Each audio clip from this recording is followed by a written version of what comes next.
আজকে এসেছি আমাদের এক ছোট ভাই রিকোয়েস্ট করেছে এই জন্য অনুষ্ঠানে এসেছি। একটি রাজনৈতিক দলের আত্মপ্রকাশ করতে যাচ্ছে আমজনতার দল। তবে এই রাজনৈতিক দলের সাফল্য কামনা করছি। আর আমরা সবাই জানি এগুলো সব পুরানো কথা।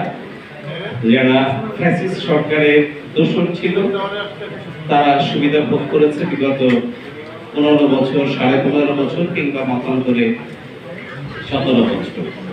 যারা আওয়ামী লীগের পক্ষে ছিল না, ফ্যাসিস্ট সরকারের পক্ষে ছিল না, যারা এই রাতের ভোট, দিনের ভোট, রাতে আমিনামের নির্বাচন এগুলো যারা সাপোর্ট করেনি তারা একটু নির্যাতিত ছিল, মামলা হামলার শিকার হয়েছে।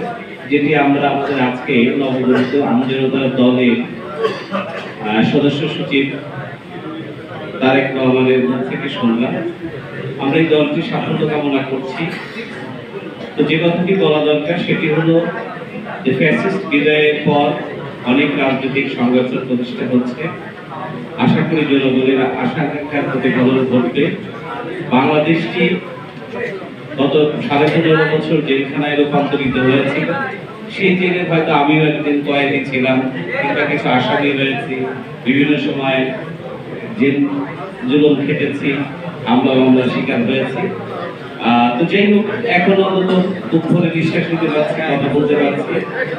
কিছু কিছু বিষয়কে আমরা যদি পাশ কাটিয়ে চিন্তা করি তাহলে আমরা এই কথা নির্দ্বিধায় বলতে পারি যে বর্তমান বাংলাদেশ একটি গণতান্ত্রিক ধারাবাহিকতার দিকে যাচ্ছে। যে গণতান্ত্রিকতার মধ্য দিয়ে বাংলাদেশের জনগণের ভোটের প্রতিফলন ঘটবে, আশা আকাঙ্ক্ষার প্রতিফলন ঘটবে, সার্বভৌমত্ব টিকে থাকবে, স্বনির্ভরতা আসবে, সুশাসন ফিরে আসবে, গণতন্ত্র ফিরে আসবে, মানুষের ভোটাধিকার মানুষ ফিরে পাবে, ভাত এবং ভোটের অধিকার। সবাইকে ধন্যবাদ জানিয়ে শেষ করছি।